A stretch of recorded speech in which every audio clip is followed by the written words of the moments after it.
कल दिनांक 8 अप्रैल 2024 को माननीय सुप्रीम कोर्ट में 11 अगस्त 2023 के बीएड के संदर्भ में दिए गए जजमेंट के बाद से 3 केस उत्पन्न हुए थे। पहला उत्तराखंड से मामला, दूसरा यूपी के 69,000 शिक्षक भर्ती से संबंधित मामला और तीसरा एमपी की क्लेरिफिकेशन एप्लीकेशन।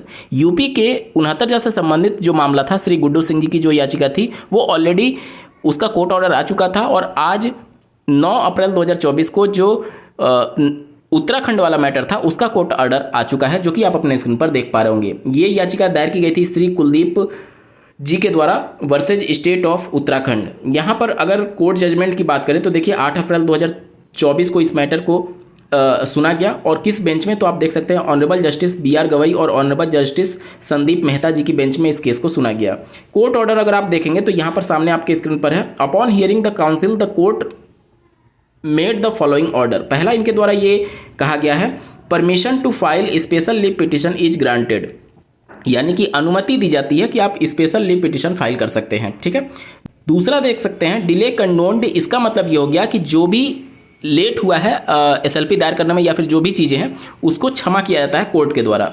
तीसरा देख सकते हैं, we are not inclined to interfere with the impugned judgment and order passed by the high court, the special leave petition are accordingly dismissed. यानी कि सुप्रीम कोर्ट ये कह रही है कि हाई कोर्ट के द्वारा जो जजमेंट दिया गया, किस जजमेंट की बात सुप्रीम कोर्ट कर रहा है, यहाँ पर आप देख सकते हैं सबसे ऊपर, arising out the of impugned judgment and order date 6/12/2023 in WPSS number this and this passed by the high court of Uttarakhand at Nainital.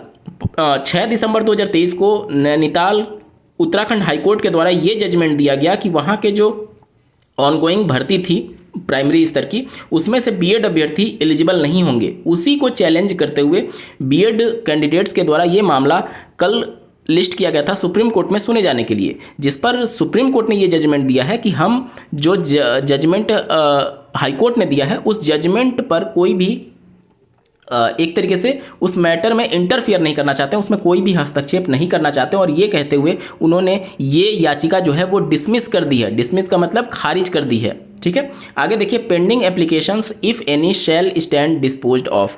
इसका मतलब ये हो गया कि जितनी भी इससे संबंधित आईए या फिर याचिकाएं होंगी वो सारी अब इसी के ऊपर दिए गए जजमेंट के हिसाब से डिस्पोज की जाती है, यानी निस्तारित की जाती है। इसका मतलब ये हो गया कि उत्तराखंड में जो बीएड अभ्यर्थी थे ऑनगोइंग भर्ती में, वो अब उस भर्ती में शामिल नहीं हो सकते और उनके लिए सारे रास्ते अब बंद हो चुके हैं, क्योंकि ये जो सुप्रीम कोर्ट का जजमेंट है इसके बाद से अब सुप्रीम कोर्ट जाने का भी रास्ता बंद हो चुका है। साथ ही साथ वो भर्ती ऑलरेडी सब्जेक्ट टू आउटकम थी और आपको ज्ञात होगा 8 अप्रैल को माननीय सुप्रीम कोर्ट में एमपी की क्लैरिफिकेशन एप्लीकेशन में ऐसी भर्तियों को सेफ रखा गया है जो कि किसी भी कोर्ट ऑफ लॉ में सब्जेक्ट टू आउटकम नहीं थी। तो उस कंडीशन में एक तो डेडिकेटेड ये वाला जजमेंट जो कि स्पेशली उत्तराखंड वाले मामले में आया हुआ है, जो कि अभी आप स्क्रीन पर देख पा रहे होंगे, इसमें भी उनकी याचिका खारिज हो चुकी है। मतलब कि अब उत्तराखंड में बीएड के लिए सारे रास्ते बंद हो चुके हैं।